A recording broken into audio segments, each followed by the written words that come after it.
నేను అంటా ఉన్నాను. కేటీఆర్ అంటాడు మేము నోటిఫికేషన్లు ఇచ్చే కేటీఆర్ చేసింది ఏంది? ఉత్త ప్రకటనలో చేసి గాజులకు వదిలేసిండు. ఏ రోజు ఈమె తెలియదా? నేను అంటా ఉన్నాను ప్రవళిక చచ్చిపోతే అశోక్ నగర్ లా ప్రేమ కథ అని ఏలన చేసినప్పుడు వీళ్ళు సాక్ష్యం కదా?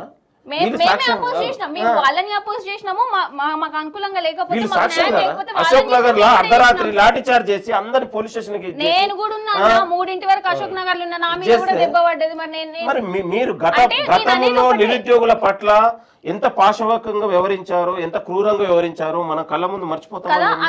కాబట్టి నేనేమంటున్నాను సింధు గారు, కాబట్టి నిరుద్యోగులకు ఇవాళ మీరు ఈ అన్ని ఉన్నటువంటి పోస్టులు ఉన్నాయి కదా, ఇవన్నీ ఏ సంబంధించిన నోటిఫికేషన్ ఎప్పుడు పరీక్ష అనేది డేట్లు ఉన్నాయి కదా, ఇవన్నీ ఫిల్ చేసినట్టు అయితే ఉంటే వీళ్ళు అన్నటువంటి ఏదైతే మేనిఫెస్టో పెట్టినటువంటి 2 లక్షల ఉద్యోగాలు ఫిల్ అయ్యేటువంటి అవకాశం దాదాపు ఎస్ఐ కానిస్టేబుల్ 10-15 వేలు పైగా ఉంటాయి ఎవరి ఇయర్. ఓకే, మీరు గుర్తుపెట్టుకోండి.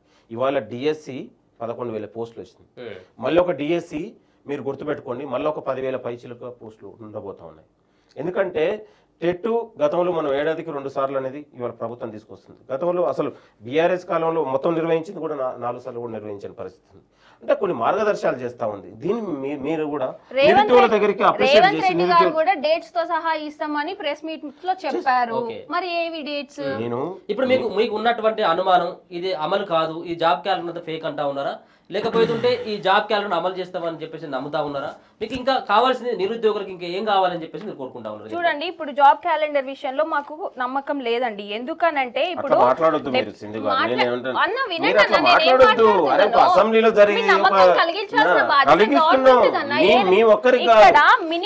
తెలంగాణలో 30 లక్షల మంది నిరుద్యోగులు అప్రిషియేట్ చేస్తా ఉన్నారు. టేబుల్ మీద పెట్టంగానే అప్రూవల్ అయితే అంటే వాళ్ళు అసెంబ్లీలో మాట్లాడిన ఒక డిప్యూటీ ముఖ్యమంత్రి మాట్లాడినటువంటి మాటలు కదా, దానికి సైన్ ఎందుకు అని అంటా ఉన్నాడు. ఆ మాటకు వస్తే డిప్యూటీ సీఎం గారు మాట్లాడారు. ఇది ఏదైనా తెలంగాణ ఆఫీషియల్ వెబ్సైట్ లో ఉందా? వస్తుంది. నిన్ననే బిల్లు ఇంత పెద్ద సమస్యలో డిలే జరిగితే అసెంబ్లీలో జరిగిన మాటల్ని వీళ్ళు తప్పుదారి పట్టించే మాట్లాడితే ఎట్లా, తప్పుపడితే మీరు మాట్లాడితే ఎట్లా? సింధు గారు ఇప్పుడు సింధు గారి ఇన్నర్ లో ఒకటి ఉంది, సింధు గారి మనసులో వేరే ఉంది. దీన్ని ఎంతసేపటి మీరు ఇదే కదా నేను అనేది, ఎంతసేపటికి మీరు కాంగ్రెస్ ని ఏదో చేసి అల్ల లోపాలను వెతికి ఏదో మాట్లాడి మీరు ఉండాల్సిన అవసరం లేదు సింధు గారు. లక్షలాది మంది నిరుద్యోగుల జీవితాలను మెరుగుపరచడానికి, వాళ్ళ జీవితాలను నిలబెట్టడానికి ఇవాళ జాబ్ క్యాలెండర్ తీసుకొచ్చింది. మీరు గుర్తుపెట్టుకోండి. సంఖ్య పెరుగుతుంది, డేట్లకు నోటిఫికేషన్ రాబోతుంది. గ్రూప్ 1 కి పోస్టులు పెంచారు, మరి గ్రూప్ 2 and 3 ఎందుకు పెంచలే? గ్రూప్ 4 అంటే ఆల్రెడీ ఎగ్జామ్ అయిపోయింది, గ్రూప్ 2 and 3 ఎందుకు పెంచలే? వస్తుంది. అది ప్రామిస్ చేసింది కదా. మళ్ళీ next group 2 already group 1 mains అయిపోయింది, ప్రిలిమ్స్ అయిపోయింది, మెయిన్స్ ఉంది. మీరు గుర్తుపెట్టుకోండి.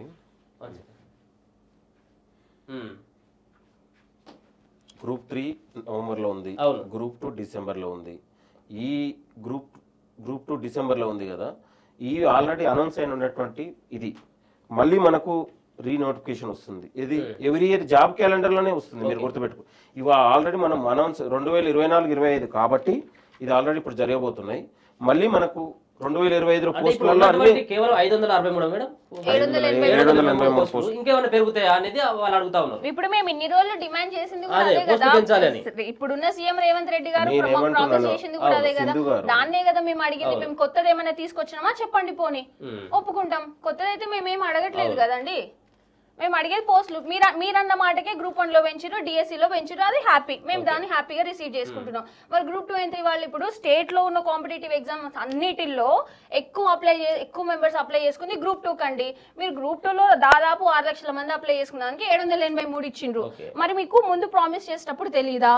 ఆ రోజు ప్రామిస్ చేశారు కదా, చేశారు. ఎప్పుడు రేవంత్ రెడ్డి గారే ప్రామిస్ చేశారండి, మేము పెంచుతాము అని చెప్పారు. అవును, సోమాజిగూడ ప్రెస్ క్లబ్ లోనే మాట్లాడారు. నోటిఫికేషన్ లో అప్పుడు గ్రూప్ 2 జరిగేటప్పుడు కూడా గురుకులాలు ఉన్నటువంటి దాదాపు ఒక 3-4 పరీక్షలు ఒకటేసారి ఉన్నాయి.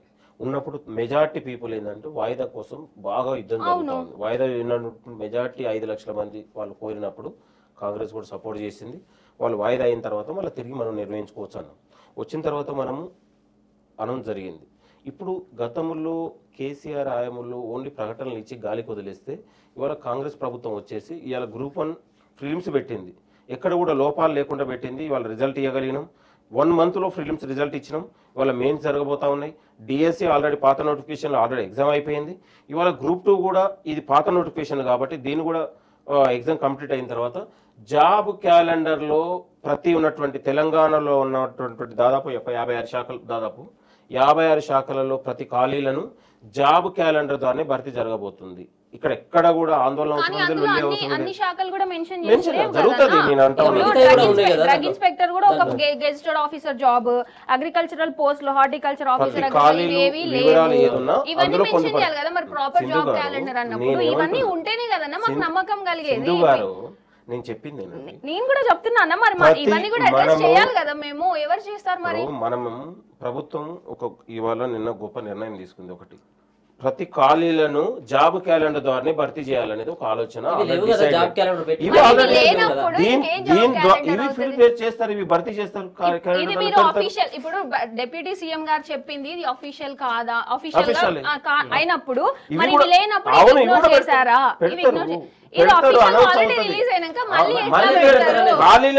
ఖాళీలను మనం జాబ్ క్యాలెండర్ లో భర్తీ చేస్తాం. జాబ్ పోస్టింగ్స్ గురించి మాట్లాడుతున్నా. జాబ్ అట్లీస్ట్ ఈ కేటగిరీ జాబ్ మెన్షన్ చేయలేదు. ఇది ఆఫీషియల్ గా రిలీజ్ చేస్తే దాదాపు 56 శాఖలకు సంబంధించి ఓకే అన్న ఉన్నాయి, ఓకే ఉన్నాయి, కానీ లేని వాటి మెన్షన్ చేస్తారు. జాబ్ క్యాలెండర్ అంటేనే స్టేట్ సర్వీసెస్ అన్ని అందులో ఉండాలి. మరి ఎందుకు మిస్ అయినాయి? ఖాళీలని కూడా ఏ ఖాళీల గురించి మాట్లాడట్లే అన్న. నేను మాట్లాడేది ఈ సెక్టర్ జాబ్స్ ఎందుకు మెన్షన్ చేయలేదు? ఇది ఆఫీషియల్ అంటున్నారు కదా మీరు. ఆఫీషియల్ అన్నప్పుడు ఆల్రెడీ ఆఫీషియల్ ఒకటి రిలీజ్ అయినాక మళ్ళీ ఎట్లా వస్తది? మళ్ళీ మీరు పోస్ట్ దగ్గరికి పోకండి. నేనేమంటున్నా సింధు గారు, అనిల్, ఇప్పుడు ఈ మిగతా ఉన్నటువంటి మనం ఏదైతే శాఖలు ఉన్నాయో అది అనౌన్స్ చేశారు. ఇప్పుడు తెలంగాణలో ఇంకా మిగతా ఉన్నటువంటి శాఖలలో ఖాళీలను చూసుకొని అవి కూడా పొందుపరిచి దాన్ని జాబ్ క్యాలెండర్ ద్వారానే ఎవరి ఇయర్ ఒక డేట్స్ ప్రాబ్లం ఏంది? అవును, ఈ సంఖ్యను మనకు కొలమానం కాదు. దీన్ని మనం నేను చెప్పింది మీ జాబులే ఇవి అందులో పొందుపరిచినంత మాత్రాన ఇందులో ఉన్నటువంటి ఈ శాఖలలో మాకు ఉద్యోగాలు రావాలని ఆందోళన అవసరం లేదు. తెలంగాణ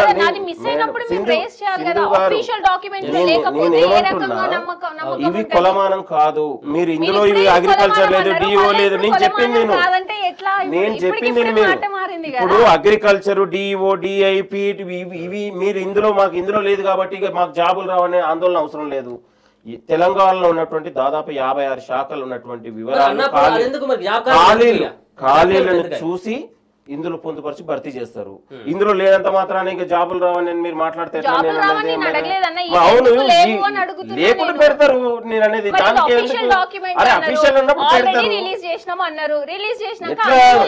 అనిల్ మీరే చూస్తా ఉన్నారు. అర్థం ఉంది. ఇప్పుడు ఇవి లేకపోతే అసలు పోస్టులే భర్తీ కావు, మాకు నౌకలే రావని మాట్లాడితే ఎట్లా? నేను అనేది సరే అన్న, మీరేమన్నారు ఇందులో ఖాళీ లేవు కాదు, ఇంకా అప్రాక్సిమేట్ గా మేము అంచనా వేయలేదు కాబట్టి పెట్టలేదు అన్నారు. మరి ఇందులో అంచనా వేసినప్పుడు అప్రాక్సిమేట్ నెంబర్ అని పెట్టి ఉండాల్సింది కదా. నోటిఫికేషన్ ఇప్పుడు ఇచ్చిన జాబ్ క్యాలెండర్స్ లో పొందుపరుస్తాం. నెక్స్ట్ ఇప్పుడు మీకు